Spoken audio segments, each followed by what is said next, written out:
नमस्कार, जय हिंद। सभी साथियों को प्रणाम। एक बार पुनः सबका स्वागत, अभिनंदन। जैसा कि आप सब साथियों को पता होगा कि पशु प्रेचर के एग्जाम के अब कुछ ही दिन बचे हैं। मतलब कितने दिन बचे हैं? आज 13 तो हो ही गई है। फिर यानी कुछ दिन, यानी कि अब तो मान कर चलो कि 15 एक दिन बचे हुए। मुश्किल से मुश्किल एक दो दिन ऐसे ही निकल जाएंगे। ऐसी परिस्थिति के अंदर अब अंतिम समय है, जो आप सब साथियों के सवाल रहते हैं कि किस विषय को ज्यादा पढ़ा जाए। यानी अंतिम समय के अंदर जो हम किस विषय को ज्यादा पढ़े और किस विषय से कितने प्रश्न आने वाले हैं, जो आपका ये सवाल रहता है। पेपर कैसा आएगा, सेफ स्कोर क्या रहने वाला है। मैं हमेशा विद्यार्थियों को एक बात कहता आया हूं कि आप सेफ स्कोर की ओर मत जाइएगा। मेरिट क्या रहेगी सर? लाइव क्लास में कमेंट सबसे ज्यादा मेरिट क्या रहेगी। राजस्थान में पहली बार ये भर्ती हो रही है, आप सब साथियों को पता है। जब राजस्थान में पहली बार ये भर्ती हो रही है तो आपको इस बात का भी पता होना चाहिए कि कोई अंदाजा नहीं लगा सकता इसके बारे में कि इसकी मेरिट क्या रहेगी। चलो आइए चर्चा करते हैं। देखो, आप सब साथियों को पता होगा कि जो पशु परिचर का जो सिलेबस है वो सिलेबस क्या है। भाई, आप सोशल मीडिया के ऊपर एक्टिव रहते हो तो आपको पता भी होना चाहिए। इसमें राजस्थान का इतिहास रहने वाला है, इसमें राजस्थान की कला संस्कृति रहने वाली है। बिल्कुल सर, ये हमने पढ़ रखा है, हमें याद है, बिल्कुल याद है, बहुत बढ़िया बात है। इसके अंदर सर अगर अपने बात करते हैं अन्य सब्जेक्ट्स की, तो भूगोल भी है, बिल्कुल है। क्या राजनीति विज्ञान है? नहीं है। इसमें करंट है, बिल्कुल है। करंट की क्लास होने वाली है, बिल्कुल है। और क्लास भी आ जाएगी, करंट की चिंता ना करें, है ना। उसके अलावा विज्ञान है और उसके अलावा मैथ है, बिल्कुल सर, ये विषय है इसके अंदर। ठीक, अब उसके अलावा रहने वाला है आपका पार्ट बी। आप समझना इस बात को आराम से। एक बार के लिए सब साथीगण है वो क्लास को लाइक कर दीजिएगा और शेयर कर दीजिएगा। देखो, इसके अंदर हमें याद क्या रखना है कि इतिहास, कला संस्कृति, भूगोल, करंट, विज्ञान, मैथ और उसके अलावा पार्ट बी। आलोक राज जी का आपने ट्वीट देखा होगा। उस ट्वीट के माध्यम से उन्होंने बताया था कि सभी विषयों से समान प्रश्न पूछे जाएंगे। यानी सभी जितने भी विषय, उन विषयों से समान प्रश्न आएंगे, कोई एक्स्ट्रा अलग से प्रश्न आने वाला नहीं है। अब आपके मन में सवाल आएगा, इतिहास है, कला संस्कृति है, भूगोल, करंट, विज्ञान, मैथ, पार्ट बी, 1 2 3 4 5 6 7 7 सब्जेक्ट है। ये जो 7 सब्जेक्ट हैं, इन 7 सब्जेक्ट को हमें पढ़ना कैसे है, ये तो आपने डिसाइड कर ही लिया होगा पहले। अंतिम समय के अंदर आपको क्या पढ़ना है। इतिहास, कला संस्कृति, भूगोल, राजस्थान का बच्चा बच्चा वाकिफ हो चुका है। अब अपने को पता है, जो विद्यार्थी करंट, विज्ञान, क्योंकि मैथ के 7 ही टॉपिक है नॉर्मल से, सब साथियों को आते हैं, अनुपात, समानुपात, लाभ, हानि, ब्याज, प्रतिशत नॉर्मल है। लेकिन अंतिम समय में हमें विज्ञान और करंट को ज्यादा महत्व देना है। बाकी इनकी मैराथन क्लास हमारी चलेगी। पार्ट बी, जो विद्यार्थी पशु परिचर की मन लगाकर तैयारी की है, उसने पार्ट बी भी मन लगाकर पढ़ा है, तो ऐसा इश्यू नहीं है कि उसने पार्ट बी को महत्व नहीं दिया। अब 7 विषय हैं, 150 क्वेश्चन आने वाले हैं, 150 पर्सन होंगे, 150 क्वेश्चन, 150 अंक होंगे और 3 घंटे का आपके पास टाइम होगा। कितने घंटे का? 3 घंटे का आपके पास में टाइम है।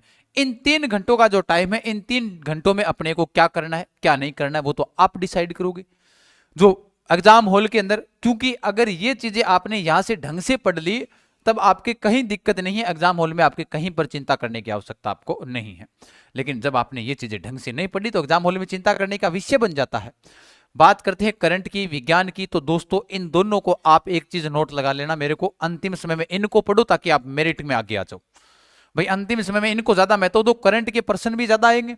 आप सोचो, 150 क्वेश्चन है, इंटू भाग दो 7 का, 7 दूनी 14 बच गए, 1 0 7 एकम 7, यानी हर पारी से 20, हर सब्जेक्ट से 20 या 22% आएंगे।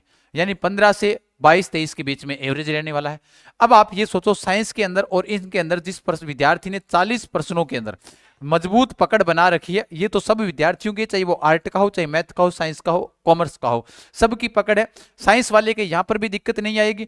अब साइंस वाले के यहां पर भी दिक्कत नहीं आने वाली है। तो साइंस का विद्यार्थी आगे ना निकले, आपका ये पक्ष मजबूत होना चाहिए, क्योंकि जीके नॉर्मल आने वाला है तो साइंस का विद्यार्थी पढ़ लेगा। आप भी इन चीजों को नॉर्मली पढ़ो ताकि आप पीछे ना रहो, क्योंकि विद्यार्थी ये करेंगे मैथ को छोड़ देते हैं, एक विषय को नहीं। 15 दिनों में मैथ तैयार कर सकते हैं, बिल्कुल कर सकते हैं। 7 ही तो टॉपिक है नॉर्मल सी, तो आप इन 7 टॉपिकों को बढ़िया तरीके से, बेहतरीन तरीके से तैयार करो। अब सवाल आया आपका कि सेफ स्कोर क्या रहने वाला है ना। ये देखो, सेफ स्कोर, सेफ स्कोर को लेकर आप एक चीज ध्यान रखना, ये क्या रहने वाला है, मेरिट क्या आएगी, मेरिट क्या बनेगी, पेपर कैसा आएगा। तो पेपर भैया सीधी सी बात है, इन 3 सवालों में से मेरे पास और हमारी पूरे अध्यापक गणों के पास में एक ही उत्तर है, वो ये है कि पेपर 10वीं लेवल का आएगा।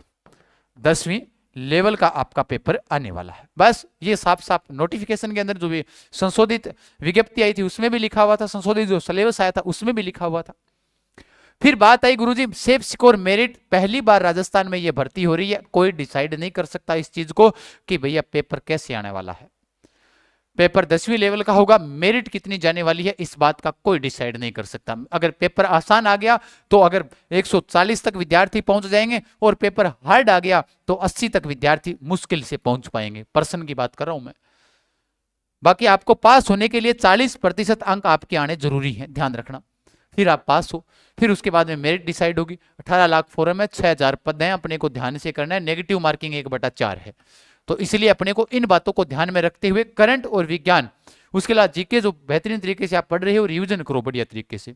पाठशाला क्लासेस के ऊपर आपको सभी क्लासेस मिल जाएगी, चिंता करने की कदापि भी आवश्यकता आपको नहीं है। तो ये बातें आप सब साथियों के जहन में होनी चाहिए।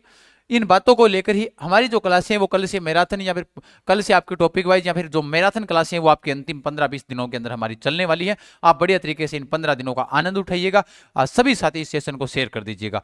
ये वाला जो आपका सेफ सिक्योर मेरिट क्या रहने वाली है, पेपर से पहले डिसाइड नहीं होता है, ये पेपर हो जाएगा तभी डिसाइड किया जा सकता है कि मेरिट क्या रहेगी, किन विद्यार्थी सेफ जोन के अंदर रह सकता है ना। आप मेरी बात को समझ चुके हैं, आप इस बात को ध्यान रखना और आप सब साथीगण सेशन को शेयर जरूर कर देना। और वीडियो अच्छा लगे तो क्लास को लाइक कीजिएगा, इस परिवार पर बने रहिएगा। फिर मिलते हैं, चैनल को सब्सक्राइब जरूर कर लीजिएगा। धन्यवाद सभी साथियों को, खमा घनी, राम राम सा।